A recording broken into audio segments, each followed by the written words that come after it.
Hello बच्चा party, welcome to my channel C for chemistry.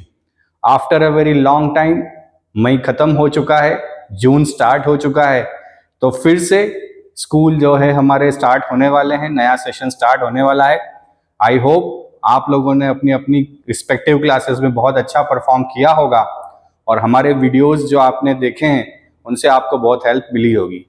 तो इस नई शुरुआत में आज फिर से हम हमारी लेक्चर सीरीज केमिस्ट्री की स्टार्ट करते हैं और इस लेक्चर सीरीज में आज जो हम सबसे पहले बात करेंगे, आज बात करेंगे जैसा कि आप देख पा रहे हैं, हम बात करेंगे क्लास 10th साइंस में।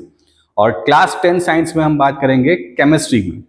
तो मेरा नाम है Nikhil Dubey. I welcome you all on my channel C for chemistry. तो बच्चों, क्लास 10th में केमिस्ट्री स्टार्ट करने से पहले कुछ बेसिक चीजें आपको पता होनी चाहिए। उन बेसिक चीजों के बिना हम क्लास 10th की केमिस्ट्री स्टार्ट नहीं कर सकते। अगर क्लास 10th की केमिस्ट्री को देखा जाए तो क्लास 10th की केमिस्ट्री में टोटल 4 चैप्टर्स हैं। उनमें से जो 3 चैप्टर्स हैं वो 3 चैप्टर्स टोटली बेस्ड हैं प्रैक्टिकल, जहां पे इनऑर्गेनिक केमिस्ट्री आता है और वो पूरा का पूरा प्रैक्टिकल एनालिसिस है। वहां पे आपको बहुत सारी केमिकल रिएक्शंस देखने को मिलेंगी, बहुत सारे ऑब्जर्वेशंस आपको याद रखने पड़ेंगे और बहुत सारे फॉर्मूलाज आपको याद रखने पड़ेंगे। तो शुरुआत के जो 3 चैप्टर है हमारा, chemical equation and reactions, acid base and salts और metal and non metals, they are totally based on the practical type. जो 4th चैप्टर हमारा है, कार्बन एंड इट्स कंपाउंड, ये आता है ऑर्गेनिक केमिस्ट्री की कैटेगरी में, जहां पे हम कार्बन की बहुत सारी स्पेशल टाइप की प्रॉपर्टीज को पढ़ेंगे और हम देखेंगे कि कार्बन बहुत सारे बॉन्ड बनाता है। बट मुझे ऐसा लगता है कि क्लास 10th केमिस्ट्री स्टार्ट करने से पहले हमें कुछ बेसिक चीजें पता होनी चाहिए। तो आज का जो हमारा लेक्चर है, उस लेक्चर का टाइटल ही ये है कि how to start class 10th, या क्या बेसिक हमें क्लास 10th के स्टार्ट करने से पहले पता होने चाहिए, ताकि हम बहुत आसानी से क्लास 10th के इन चैप्टर्स को डील कर सकें। तो चलिए हम क्लास 9th के कुछ टॉपिक से स्टार्ट करते हैं, जिसमें सबसे पहले हम बात करते हैं एटम, मॉलिक्यूल्स और आयंस की। तो as you know very well कि जो डाल्टन का एटॉमिक थ्योरी था, उस डाल्टन के एटॉमिक थ्योरी में ये कहा गया कि अगर मैटर को बहुत छोटे छोटे पार्ट्स में डिवाइड किया जाए तो उन सबसे छोटे पार्ट का जो हिस्सा होता है उसको एटम कहा जाता है। तो एटम जो है, it is a very small, और उसको हम जो है पावरफुल माइक्रोस्कोप के थ्रू ही देख सकते हैं, हम बिना उसके देख ही नहीं सकते। एटम का जो रेडियस है, वो रेडियस नियर अराउंड हाइड्रोजन का रेडियस यहाँ बताया है, आप देख सकते हैं, it is in the range of 10 की पावर -10 मीटर। तो हम एटम की क्यों बात कर रहे हैं? क्योंकि एटम ही वो स्मॉलेस्ट पार्ट है एलिमेंट का जो किसी केमिकल रिएक्शन में पार्टिसिपेट करता है। तो जो हमारा पहला चैप्टर है केमिकल रिएक्शन एंड इक्वेशंस, वहां पे हमें रिएक्शंस लिखने हैं, रिएक्शंस के सिंबल्स हमें पता होने चाहिए। तो हमें ये भी पता होना चाहिए कि एटम्स होते क्या है। तो एटम क्या होता है? एटम किसी भी एलिमेंट को जब हम छोटे छोटे पार्ट्स में डिवाइड करते हैं तो वो सबसे छोटा पार्ट जिसको फर्दर डिविजिबल ना किया जाए, वो से क्या कहा जाता है? एटम। और ये बहुत स्मॉल रेडियस इसका होता है, जैसा कि हमने कहा कि हाइड्रोजन का radius in the range of 10 की पावर -10 मीटर होता है। ठीक है, नेक्स्ट होता है मॉलिक्यूल। तो बच्चों, आप क्लास 9th में पढ़ के आए हैं कि molecule is a group of atom. For example, जैसे हम यहां पे लिखें H2 वाटर, तो यहां पे हम देख पा रहे हैं कि 1 ऑक्सीजन और 2 हाइड्रोजन, तो it is a combination of 3 atoms. ये कितने एटम का कॉम्बिनेशन है? 3 एटम्स का कॉम्बिनेशन है, जहां पे 2 एटम्स कौन है? हाइड्रोजन, और 1 एटम किसके हैं? ऑक्सीजन के। तो मॉलिक्यूल क्या है? Molecule is the combination of 2 और मोर टाइप ऑफ एटम्स। ये एटम सिमिलर भी हो सकते हैं और ये एटम डिफरेंट भी हो सकते हैं। अगर सिमिलर एटम का हम मॉलिक्यूल का एग्जांपल देखें तो it is a hydrogen H2, जहां पे दोनों जो एटम है वो दोनों एटम किसके हैं? हाइड्रोजन के हैं, और दोनों मिलके क्या बना रहे हैं? मॉलिक्यूल का फॉर्मेशन कर रहे हैं। तो ऐसे मॉलिक्यूल्स को क्या कहा जाता है? होमोन्यूक्लियस मॉलिक्यूल। तो जहां पे सेम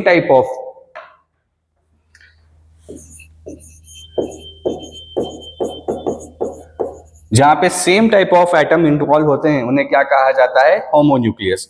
और H2O हमारा कैसा हो जाएगा? H2O will be the heteronucleus atom molecule. H2O जो है वो हेटेरोन्यूक्लियस मॉलिक्यूल होता है। दूसरी बात मॉलिक्यूल की ये होती है कि जिन एटम से ये मिलके बना है उन एटम की प्रॉपर्टीज ये मॉलिक्यूल कैरी कर भी सकता है और नहीं भी कर सकता है। फॉर एग्जाम्पल जो H2O है ये कॉम्बिनेशन है हाइड्रोजन और ऑक्सीजन का। तो हाइड्रोजन जो है ये कंबस्टिबल गैस होती है, ये बर्न होती है विद द पॉप साउंड। आप पढ़ेंगे चैप्टर 1 में कि हाइड्रोजन गैस का जब टेस्ट लगाया जाता है तो hydrogen gas Burns with the pop sound, मतलब हाइड्रोजन गैस खुद बर्न होती है। और oxygen is necessary for burning.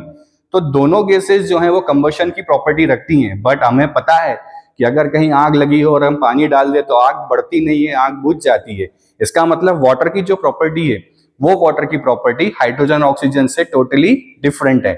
इसलिए जो मॉलिक्यूल फॉर्म होता है after the bonding of atom, वो मॉलिक्यूल एटम की प्रॉपर्टी कैरी कर भी सकता है और नहीं भी कर सकता है। तो मॉलिक्यूल क्या है? A molecule is a group of 2 और more atoms which are chemically bonded with each other. तो मॉलिक्यूल केमिकली बॉन्डेड होते हैं, ये कोवेलेंट बॉन्ड हो सकता है, ये आयनिक बॉन्ड हो सकता है। तो आयनिक बॉन्ड में आयनिक कंपाउंड उन्हें कहा जाएगा, कोवेलेंट बॉन्ड में उन्हें मॉलिक्यूल कहा जाएगा। देन बात करते हैं हम टाइप ऑफ एटम्स की। तो एटम फर्स्ट तो neutral means carbon, nitrogen, oxygen. अब ये एटम जो हैं they may be convert into the ions. Ions cation हो सकता है, एनायन हो सकता है। यू नो वेरी वेल कि cation is a positively charge ion, anion is negatively charge ion. और जैसा हम डिस्कस कर चुके हैं कि मॉलिक्यूल्स जो हैं they are the group of 2 और मोर एटम्स। तो जो एटम्स हैं वो कंबाइन होकर मॉलिक्यूल्स में भी बन सकते हैं और वो आयंस में भी कन्वर्ट हो सकते हैं। आयंस में positively charge as well as the negatively charge. चलिए थोड़ा पॉजिटिव नेगेटिव को समझते हैं। तो टाइप ऑफ आयन में क्या होते हैं ions? Charge particle is formed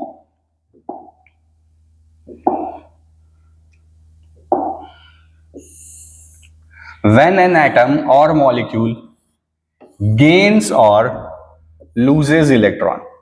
कि जब भी कोई एटम या मॉलिक्यूल इलेक्ट्रॉन गेन या लूज करे तो उस पर्टिकुलर पार्टिकल को क्या कहा जाता है? It is known as the ions. उन्हें आयंस कहा जाता है। अब कितने टाइप के होते हैं? तो फर्स्ट इज कैटायन। अभी हमने देखा कैटायन क्या होता है, positively charge ion, example Na+ Ca2+। कि after losing electron, suppose Na, when it loses one electron it converts into the Na+। तो कोई एटम इलेक्ट्रॉन लूज करता है तो इलेक्ट्रॉन लूज करने के बाद पॉजिटिव चार्ज उस पर आता है क्योंकि एक इलेक्ट्रॉन उसमें कम हो चुका है, तो उस पॉजिटिवली चार्ज को क्या कहा जाता है? Cation. Similarly when a substance, when an element gains one electron is known as the anion। तो कोई एलिमेंट जब इलेक्ट्रॉन गेन करता है तो इलेक्ट्रॉन गेन करने में जो चार्ज उस पर अपीयर होता है वो क्या कहलाता है? नेगेटिव चार्ज, और उससे क्या कहा जाता है? एनायन। तो कैटायन क्या होते हैं बच्चों? कैटायन में एलिमेंट लूज इलेक्ट्रॉन, एनायन में element gain electron. Now a very very very important topic is chemical formula. चलिए इतना आप नोट कीजिए इसको।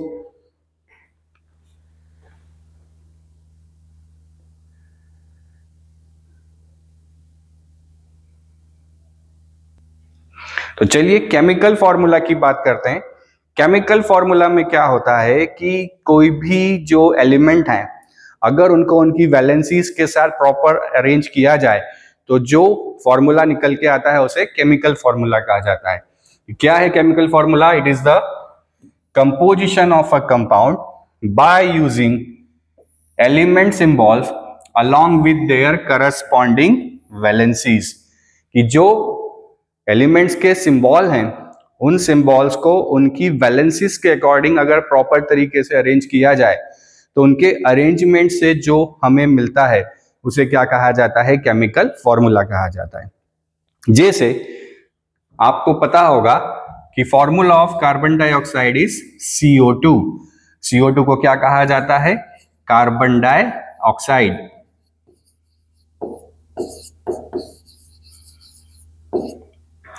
तो सर केमिकल फॉर्मूला की जरूरत क्या पड़ी? तो बच्चों अगर किसी पर्टिकुलर प्रोसेस के अंदर ये कार्बन डाइऑक्साइड सपोज 1000 टाइम अगर हम यूज कर रहे हैं, तो हमें बार बार कार्बन डाइऑक्साइड अगर लिखना पड़ रहा है, टाइप करना पड़ रहा है, तो it is a very tedious job. इसलिए हम उसको अगर सिंबॉलिक फॉर्म में लिख लें तो CO2, बहुत ज्यादा हमें मेहनत नहीं करना पड़ रहा है, सिर्फ CO2 हमने लिखा और वो CO2 रिप्रेजेंट क्या कर रहा है, कार्बन डाइऑक्साइड। इसलिए हमें केमिकल फॉर्मूला जो हमारा प्रोसेस है, हमारा जो वर्क है, उस वर्क को कम करने के लिए हम क्या यूज करते हैं, केमिकल फॉर्मूला का यूज करते हैं। तो क्या होता है chemical formula? Chemical formula is the combination of elements, जहां पे उन एलिमेंट्स की कुछ वैलेंसीज होती हैं और उन वैलेंसीज को प्रॉपर तरीके से अगर अरेंज किया जाए तो वो एलिमेंट्स क्या बनाते हैं, केमिकल फॉर्मूला बनाते हैं। इसका मतलब क्या हुआ? इसका मतलब ये हुआ कि अगर हमें कोई केमिकल फॉर्मूला बनाना है तो फर्स्ट ऑफ ऑल हमें उन एलिमेंट्स के सिंबल पता होना चाहिए, हमें उनकी वैलेंसीज पता होना चाहिए।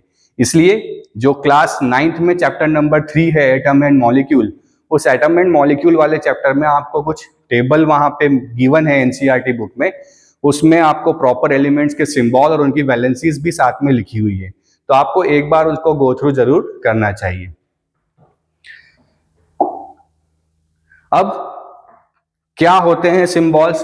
तो symbol represents the elements in a compound, means जैसे कार्बन, तो कार्बन का सिंबल क्या होता है, C। तो जो भी लेटर जिससे हम उस एलिमेंट को रिप्रेजेंट करते हैं उसे क्या कहा गया है, सिंबल। ये बहुत बच्चे गलती करते हैं कि अगर किसी एलिमेंट का सिंबल एक से ज्यादा लेटर का होता है तो वहां पे पहला लेटर हमेशा कैपिटल होना चाहिए और बाकी के सारे लेटर जो हैं वो स्मॉल होना चाहिए। फॉर एग्जांपल जैसे सोडियम, सोडियम का सिंबल होता है Na, तो N will be the capital and A will be the small. अगर आपने इसको लिखा Na तो it will be the wrong. कभी भी किसी भी एलिमेंट के सिंबल में जो दोनों लेटर्स हैं या दो से एक से ज्यादा लेटर्स हैं, तो पहला लेटर ऑलवेज कैपिटल होना चाहिए और बाकी सारे लेटर क्या होने चाहिए, स्मॉल होने चाहिए। ठीक है, देन आता है valencies. Combining capacity of an element showing how atom mix with each other, कि कोई भी एलिमेंट कैसे किसी दूसरे एलिमेंट के साथ एक दूसरे के साथ मिक्स होता है, उसकी जो कंबाइनिंग कैपेसिटी है। कंबाइनिंग कैपेसिटी का सीधा सा मतलब सिर्फ इतना है कि कितने नंबर ऑफ इलेक्ट्रॉन वो एटम लूज कर रहा है, गेन कर रहा है या फिर शेयर कर रहा है टू मेक अ बॉन्ड। क्योंकि या तो वो बॉन्ड बनाने के लिए इलेक्ट्रॉन लूज करेगा, गेन करेगा या शेयर करेगा। तो वैलेंसी क्या हो गई, number of electron lose, gain और share by any atom to mix with each other. For example जैसे यहां पे लिखा हुआ है कि हाइड्रोजन, इसकी वैलेंसी होती है 1।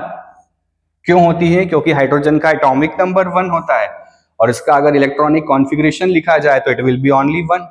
तो इस हाइड्रोजन को अपना डुप्लेट कंप्लीट करने के लिए सिर्फ एक इलेक्ट्रॉन का रिक्वायरमेंट है। तो ये एक इलेक्ट्रॉन किसी से लेके H- भी बना सकता है और एक इलेक्ट्रॉन किसी को देके H+ भी बना सकता है।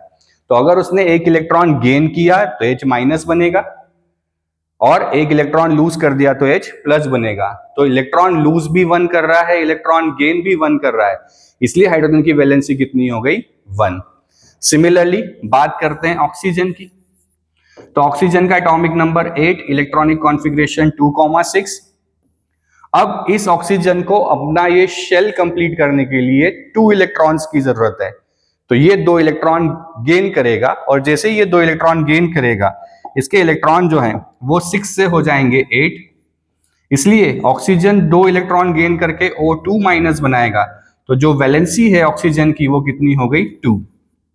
एक बात याद रखिएगा बच्चों, valency can not be positive, can not be negative. Valency कभी भी पॉजिटिव या नेगेटिव नहीं होती। वैलेंसी सिर्फ एक नंबर होता है जो ये बताता है कि कितने इलेक्ट्रॉन किसी एटम ने लूज किए हैं, गेन किए हैं या शेयर किए हैं। तो बहुत सारा मिसकॉन्सेप्ट कभी होता है हमको कि हम बोलते हैं सोडियम की वैलेंसी +1 है। जी नहीं, सोडियम की वैलेंसी तो 1 ही है, बट आफ्टर लूजिंग 1 इलेक्ट्रॉन जो चार्ज सोडियम पे अपीयर हुआ है वो क्या है, प्लस, इसलिए सोडियम के ऊपर Na+ लिखा जाता है। तो वैलेंसी क्या हो गई, valency is the combining capacity of element. क्या मतलब हुआ इसका कि कितने इलेक्ट्रॉन एलिमेंट जो है वो लूज कर रहा है, गेन कर रहा है या शेयर कर रहा है टू मेक अ कंपाउंड। ठीक है, बढ़े आगे। चलिए, जिस टेबल की मैं आपको बात कर रहा था वो पहली टेबल ये वाली, जहां पे सिंबल है। क्या सिंबल होते हैं जरा चेक करते हैं। एल्यूमिनियम, एल्यूमिनियम को रिप्रेजेंट किया जाता है बाय Al। देखिए आप, पहला capital second small. Organ Ar, barium Ba, boron B, bromine Br, calcium Ca, carbon C, chlorine Cl, cobalt CO। अगर आपने इस CO को C दोनों कैपिटल कर दिए तो ये कार्बन मोनोऑक्साइड बन जाएगा, ना कि कोबाल्ट होगा। इसलिए टू राइट सिंबल हमें बहुत ज्यादा वहां पे जो है अटेंटिव रहना है कि हम किस तरीके से लिख रहे हैं, अदरवाइज ये बिल्कुल गलत हो जाएगा। अगर आपने कैपिटल C कैपिटल O लिखा तो it will be the carbon monoxide, not cobalt. Copper Cu, fluorine F, gold Au, hydrogen H, iodine I, iron Fe, lead Pb, magnesium Mg, neon Ne, nitrogen N, oxygen O, potassium K, silicon Si, silver Ag, sodium Na, sulphur S, uranium U and zinc Zn। मेरी आपको जो advice है कि आप periodic table के first 30 elements जरूर याद करें। हाइड्रोजन टू जिंक,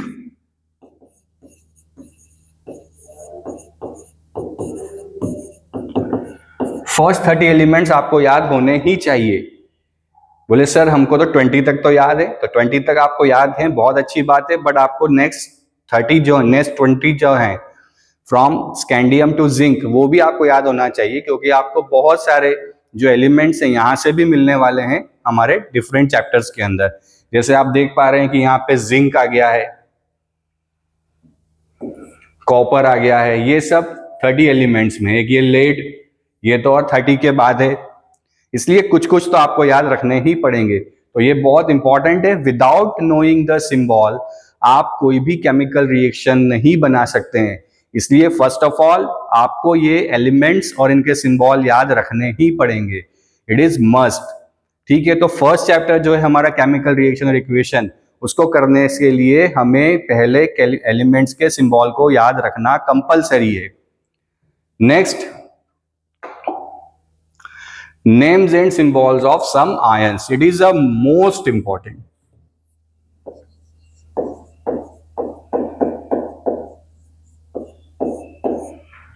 बिना इस पर्टिकुलर टेबल के, फिर से मैं बोल रहा हूं, फिर से रिपीट कर रहा हूं, बिना इस पर्टिकुलर टेबल के ये पूरी केमिस्ट्री जो है फर्स्ट 3 चैप्टर्स की क्लास 10th की, ये कभी सॉल्व नहीं की जा सकती। कोई भी केमिकल रिएक्शन आप लिख ही नहीं सकते if you don't know the valencies of elements, symbol of elements.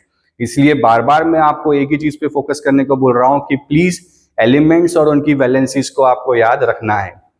तो सोडियम की वैलेंसी कितने प्लस लगे हुए हैं, 1, इसलिए कितनी हो गई 1। पोटेशियम पे 1, सिल्वर 1, कॉपर 1। अब यहाँ कॉपर पे स्टार बनाया हुआ है, ऐसा इसलिए होता है क्योंकि कॉपर 2+ भी दिखाता है। तो कॉपर वेरिएबल वैलेंसी दिखाता है, तो कहीं कॉपर 1 दिखाता है इसलिए हमने कॉपर 1 लिख दिया। अगर कॉपर 2 दिखाएगा तो यहाँ क्या लिख देंगे, copper 2। Then magnesium 2+, calcium 2, zinc 2, iron 2।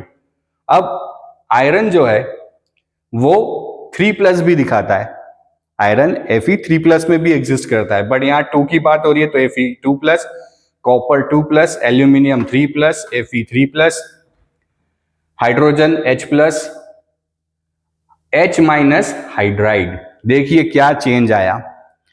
आपको पता होगा या आपने देखा होगा कि शादी के बाद जो सरनेम बदलता है वो सरनेम बदलता है दुल्हन का, नॉर्मली, है ना, दूल्हे का नहीं बदलता है, दुल्हन का सरनेम बदलता है। वैसे ही किसी केमिकल फॉर्मूले में पहले केटायन को लिखा जाता है, फिर एनायन को लिखा जाता है। तो जो एनायंस होते हैं उन एनायंस का नाम बदल दिया जाता है। जैसे यहाँ पे आप देख पा रहे हो कि हाइड्रोजन जो है H प्लस में तो वो हाइड्रोजन ही है, बट H माइनस में इट बिकम्स हाइड्राइड। मतलब हमने नेगेटिव के पीछे क्या लगा दिया, आइड, EIDE, हाइड्राइड। सिमिलरली क्लोरीन जो है इट बिकम्स क्लोराइड, ब्रोमीन जो है इट बिकम्स ब्रोमाइड, आयोडीन जो है इट बिकम्स आयोडाइड, ऑक्सीजन जो है इट बिकम्स ऑक्साइड, सल्फाइड जो है, सल्फर जो है इट बिकम्स सल्फाइड। तो ऐसे सारे पर्टिकुलर एनायन जिनके नाम में पीछे क्या लगा दिया गया है, IDE। तो H minus, Cl minus, Br minus, I minus, O2 minus, S2 minus, nitride is N3 minus. Then very important one, ammonium. क्या होता है ammonium, NH4 plus. Then hydroxide is OH minus, nitrate NO3 minus, hydrogen carbonate HCO3 minus, carbonate CO3 2 minus, sulphide SO3 2 minus, sulphate SO4 2 minus and phosphate is PO4 3 minus. तो ये cation और anion की जो table है ये आपको must याद होनी ही चाहिए। इसका कोई अल्टरनेट ऑप्शन नहीं है, कोई शॉर्टकट भी नहीं है, आपको ये याद रखना ही पड़ेगा। बिना इस पूरी टेबल के, बिना सिंबल्स के आप केमिकल रिएक्शन वाला जो चैप्टर है एसिड बेस सॉल्ट है उसको कर नहीं सकते। कोई भी केमिकल रिएक्शन आप इन टेबल के बिना लिख नहीं सकते। ठीक है, तो बड़ा इंपॉर्टेंट है कि आपको यहाँ पे ये आयंस के सिंबल और ये याद रखने ही चाहिए। नाउ क्वेश्चन कम्स कि how to write chemical formula. चलिए सर हमने याद भी कर लिए, अब याद करने के बाद केमिकल फॉर्मूला कैसे बनाया जाए।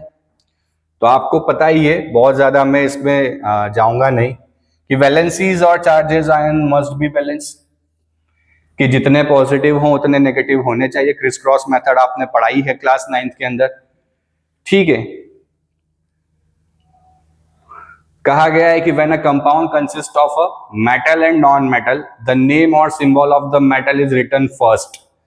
कि अगर किसी कंपाउंड के अंदर मेटल और नॉन मेटल दोनों हैं तो सबसे पहले क्या करना है, सिंबल किसका लिखना है, मेटल का, देन किसका लिखना है, नॉन मेटल का। फॉर एग्जांपल कैल्शियम ऑक्साइड, पहले कैल्शियम लिखा है फिर ऑक्साइड लिखा है। देखिए ऑक्सीजन नहीं लिखा है क्योंकि यहाँ पे ऑक्सीजन एनायन के फॉर्म में है, इसलिए क्या लिखा गया है, ऑक्साइड। Sodium chloride NaCl। इस तरीके से हमें पहले क्या करना है मेटल का नाम लिखना है, देन नॉन मेटल का नाम लिखना है।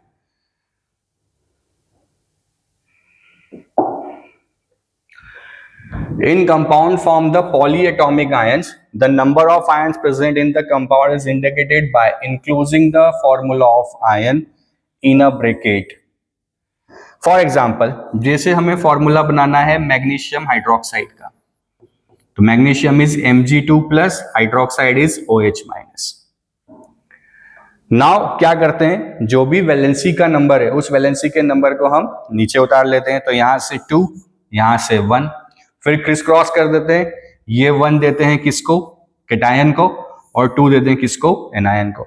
अब एनायन में पॉली एटॉमिक है, पॉली का मतलब होता है मेनी, एटॉमिक का मतलब होता है एटम, मतलब यहाँ एक से ज्यादा एटम है। तो इन्हें कैसे लिखा जाएगा कि Mg और this OH completely is whole twice. क्या गलती करते हैं कि इस OH के यहाँ 2 लिख देते हैं, बच्चे जो है यहाँ MgOH 2 लिख देते हैं, it is wrong. OH is whole twice, तो पूरे OH को हमने क्या लिखा, ब्रैकेट में लिखा और क्या कर दिया, होल ट्वाइस। अब अगर ये सिंगल होता तो यहाँ पे फिर OH 1 लिखने की जरूरत नहीं है, जैसे NaOH में हम सिर्फ क्या लिखते हैं, NaOH। ऐसा ब्रैकेट में इसको 1 करके हम नहीं लिखते हैं, बट अगर ये एक से ज्यादा है तो फिर उसको इनक्लोजिंग द ब्रैकेट जितने वो हैं उसको हम लिखते हैं। ठीक है, the simplest compounds which are made up of 2 different elements are called binary compound। जहां पे सिर्फ 2 सिंपल से एलिमेंट है, NaCl बाइनरी कंपाउंड है। ठीक है, तो उसे क्या कहा जाता है, बाइनरी कंपाउंड कहा जाता है।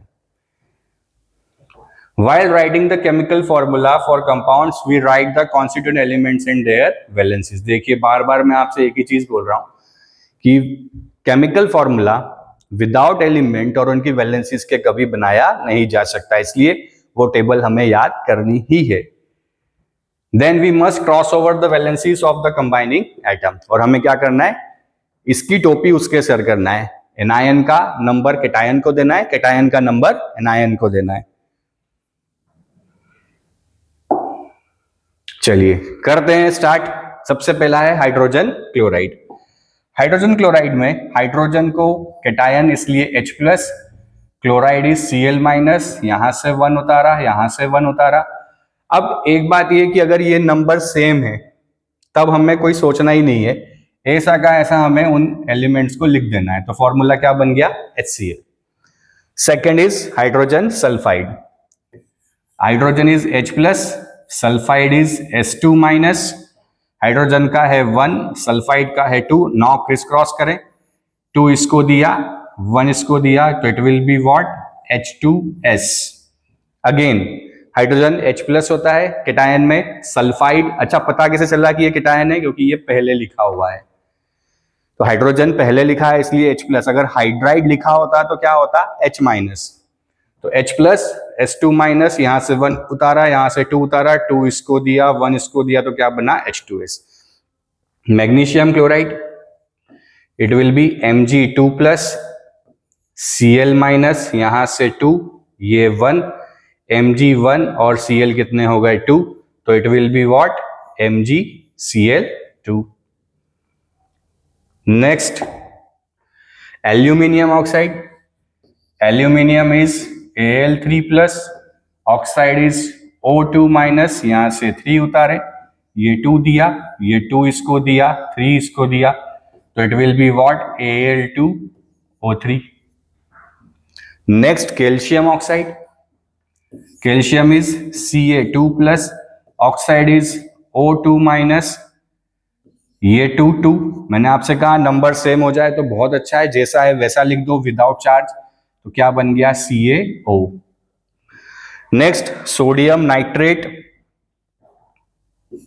Sodium is Na plus, nitrate is NO3 minus, तो it will be what, 1 1, it will be NaNO3. ठीक है. कैल्शियम हाइड्रोक्साइड देखिए जरा, it will be what, Ca2 plus, hydroxide is OH minus, 2 यहां लिखा, 1 यहां लिखा, 1 इसको दिया, 2 इसको दिया, तो it will be CaOH whole twice. Sodium carbonate. Sodium is Na plus, carbonate is CO3 2 minus, ये 1, ये 2, 2 इसे दिया, 1 इसे दिया, तो इट विल बी Na2CO3. देखिए पॉली एटॉमिक है बट 1 ही है, इसलिए हमने क्या लिखा है यहां पे, CO3 ओनली. क्लियर है, ये बात समझ में आ रही है. Ammonium sulphate. Ammonium is NH4 plus, sulphate is SO4 2 minus, 1 2. अब देखिए यहां पे ये भी पॉली एटॉमिक है, ये 2 है, तो ये 2 पूरे NH4 को देना है, तो it will be what, NH4 bracket में होल ट्वाइस. SO4 1 ही है, तो SO4 सिर्फ कितना होगा, 1, SO4. तो क्या बन गया formula, NH4 whole twice SO4. Now some formula you must know for class 12th. Quicklime.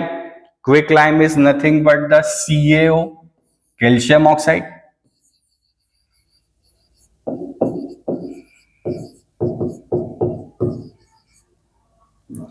Then baking powder.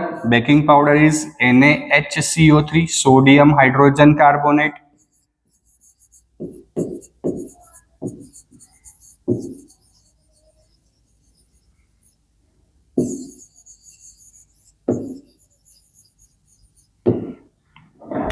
Bleaching powder. Bleaching powder is CaOCl2, calcium oxychloride. Slaked lime CaOH whole twice, washing soda Na2CO3.10H2,